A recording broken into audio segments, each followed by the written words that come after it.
बिस्मिल्लाहिर्रहमानिर्रहीम। बोलते कालम के साथ मैं आमिर जहान। और अगर दुश्मन घटिया और मकार हो तो उसकी घटिया और मकारी जो है दहशत गर्दी की सूरत में सामने आती है हमें, क्योंकि एक घटिया मकार हमसाये का तजर्बा है। इसलिए हम जो है ये बात बड़े अलान और बबांगे दहल कह सकते हैं कि ऐसे घटिया दुश्मन से अल्लाह बचाए।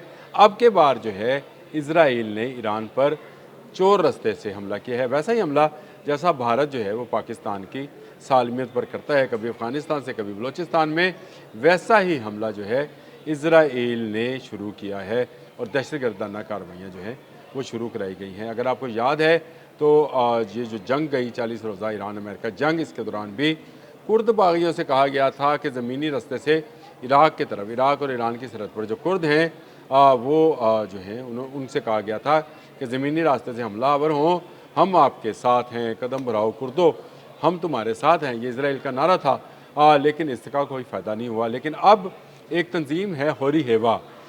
ये होरी हेवा का मतलब है जो मैं आगे चलकर आपको बताऊंगा भी। इसने हमला किया है और उसने ईरान के जो सूबा है उसमें उसने उसका एक शहर है पावा, कुर्द आबादी जहाँ पर रहती है, वहाँ पर इस होरी हेवा तंजीम ने हमला करके 2 पासदारान इनकलाब के शहीद किया और 2 जो हैं ज़ख्मी हालत में इस वक्त हस्पतालों में मौजूद हैं। ये होरी हेवा जो हैं ये कौन है? ये ईरान के सूबे करमान शाह के शहर में इन्होंने ये हमला किया था। मैंने कहा आगे चलकर मैं आपको बताता भी हूँ। और इन्होंने जो है आज़ादी का ऐलान कर रखा है। ये चाहते हैं कि इराक़ और ईरान की सरहद पर एक नया मुल्क जो है, जिस तरह के हालात जो हैं आप अगर समझ सकें तो पैदा किए जाते हैं दहशतगर्दी कराने के लिए, और वहाँ के नौजवानों को इस बात पर उभारा जाता है, पैसा इन्वॉल्व किया जाता है और उनकी ट्रेनिंग की जाती है। वैसी ही ट्रेनिंग ये होरी हेवा जो है इनकी की गई है, और अब दुश्मन जो है इनके ज़रिए जो है वो हमलावर होना चाहता है और दहशत गर्दाना कार्रवाइयों का आगाज़ कर दिया गया है। पासदारान इनकलाब को आप खुले मैदान में नहीं शिकस्त दे सके तो आपने छुप कर हमला करने को तरजीह दी ही, लेकिन आप इसमें भी नाकाम हो गए। और उसकी बुनियादी वजह यह है कि पासदारान इनकलाब का जो सिस्टम है वो बहुत ही ज़्यादा सील्ड है। उसमें से ख़बर निकलना या उसमें से उसको तोड़ना जो है बड़ा मुश्किल है। पहले ये इसलिए मुमकिन हुआ, आप ये सोचेंगे कि मैं ये क्यों कह रहा हूँ, पहले ये इसलिए मुमकिन हुआ कि भारतीय एजेंट वहाँ पर मौजूद थे, जो पल पल की खबर जो थी वो पहुँचा रहे थे इसराइल को, अमेरिका को, और उनके एजेंट इसराइल को पहुँचाते थे मोसाद को, और मोसाद उसको CIA के साथ शेयर करती थी। लेकिन अब क्योंकि वहाँ से भारतीयों को देश निकाला दिया गया है, चुन चुन कर जो इनके अंदर जासूस थे उनको गिरफ़्तार किया गया है, और जो जासूस इनके ईरान के अपने अंदर के थे उनको भी करार वाक़ई सज़ा दी गई है। कुछ को जो है फांसी हुई है, कुछ को लंबी उम्र कैद दी गई है, और कुछ लोग जो हैं अभी तक ताहाल लापता हैं। लेकिन अब जो है ये दहशत गर्दाना जो कार्रवाइयाँ हैं ये शुरू की गई हैं, और होरी हेवा ने अपने इंस्टाग्राम पोस्ट पर भी इसका ज़िक्र किया है कि उन्होंने मुसल्लह कार्रवाई जो है उसका आगाज़ कर दिया है। एक पोस्ट के गिरोह ने कहा कि उनका मकसद सियासी शऊर बेदार करना है और कौमी एहसास को मजबूत बनाना है, ख़ुद को सच की आवाज़ के तौर पर पेश करना, कुर्द सरगर्मियों से मुतल्लिक़ मालूमात को नशर करना और रियासती जबर के हथकंडों, ये वही सारी लाइनें हैं। अगर आपने बलूचिस्तान के दहशत गर्दों की लाइनें भी सुनी हो तो ये वैसी ही खुशकन लाइनें हैं जिससे वहाँ पर बच्चियों और बच्चों को खुदकुश बनाने के लिए तैयार किया जाता है।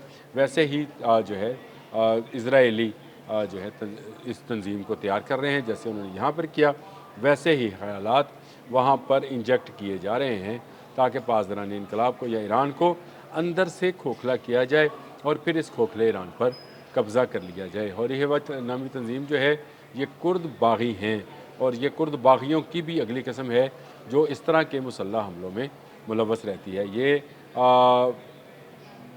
बहुत सारे गिरोह हैं वहाँ पे कुर्दों के, कुर्दिस्तान के लिए काम करते हैं। इराक़ में भी इनका है, ईरान में भी इनका असर रसूख है। ये कबाइल हैं जो कि बटे हुए हैं लेकिन इकट्ठे हो रहे हैं। ये हज़ारों की तादाद में मुसल्लह अफराद हैं। जिस तरह के कबायली इलाके हुआ करते हैं, ये भी सैकड़ों साल से इन्हीं इलाकों में आबाद हैं, और अब ये चाहते ये हैं कि इनका अपना एक मुल्क जो है उसको बना दिया जाए। हालांकि ना वहाँ पर वसाइल होंगे, ना वहाँ पर कोई और चीज़ होगी, लेकिन ये एक बड़ी ख़बर है कि अब ईरान के अंदर इसराइल ने और अमेरिका ने, मैं ये तो अमेरिका का भी नाम इसलिए लूँगा कि इसराइल की सरपरस्ती अमेरिका के अलावा कोई करता नहीं है। और इनके इनके जो नॉर्वे में कायम जो एक ह्यूमन राइट्स ऑर्गेनाइजेशन में कुर्द ज़राए इलाके में इजाफे की इतला दी है। यानी नॉर्वे में कायम एक ह्यूमन राइट्स कमीशन ने इनमें इनके हमलों में इजाफे की इतला भी दी है। ज़्यादातर झरमे जो हैं वो मेरवान, बाना और महाबाद में पासदारान इनकलाब के साथ इनकी हुई है। और कुर्दिस्तान डिफेंस यूनिट्स के अरकान के दरमियान हुई जो free life party of Kurdistan का अस्करी विंग है।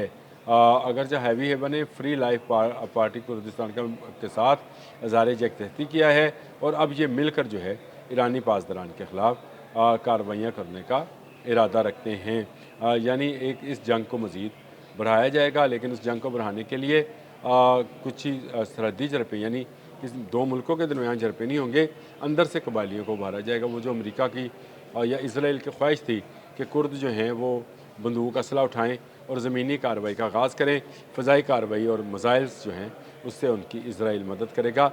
ये इस हमले का आगाज़ है। ये तीसरा हमला है जो कि चैनल 14 पर नेतन्याहू ने कहा था कि वो तीसरी मरतबा ईरान पर हमला करना चाहते हैं ताकि उसकी मिसाइल और एटमी टेक्नोलॉजी को नुकसान पहुँचाया जाए। तो मेरा ख्याल है कि उन्होंने इस बार इसके लिए अंदर के गद्दार जो हैं वो तलाश किए हैं। अंदर के मीर जाफ़र और मीर सादिक जो हैं उनको तलाश किया है और कुर्दों के शक्ल में उनको ये मीर जाफ़र और मीर सादिक जो हैं मुयस्सर आए हैं ताकि दहशतगर्दी की जा सके। वैसी ही दहशतगर्दी जैसी भारत पाकिस्तान में कराता रहता है, वही डिज़ाइन है, क्योंकि तमाम का तमाम डिज़ाइन यहूदियों का बनाया हुआ है। चाहे वो भारत कर रहा है, चाहे अफ़गानिस्तान कर रहा है, चाहे ये कुर्द कर रहे हैं, डिज़ाइन एक है, वही तहरीरें हैं, उसी तरह की जो है मुसल्लह जद्दोजहद है, कार्रवाई है जो कि वो कर रहे हैं। दहशतगर्दाना ये जो कार्रवाई जो है नाकाम होगी। जिस तरह पाकिस्तान की मुसल्लह फ़ौज ने अब तक दहशतगर्दों के तमाम अज़ाइम खाक में मिलाए हैं, पासदारान इनकलाब भी इन सब के अज़ाइम जो हैं खाक में मिलाएंगे। और ये जो दहशतगर्दी की नई लहर ईरान की तरफ इसराइल की जानिब से आई है, इसको भी मलिया मेट कर दिया जाएगा। ये छुप कर वार करते हैं और वार करने के बाद दोबारा छुप जाते हैं।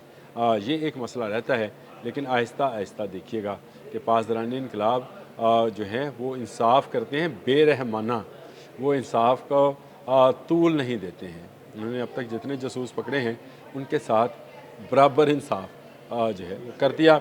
इनके साथ भी ऐसा ही इंसाफ होना है और बहुत जल्द ये पासदारान इनकलाब की गिरफ्त में आ जाएंगे और ईरानी कानून के मुताबिक इन्हें करार वाकई सज़ा दी जाएगी, क्योंकि ये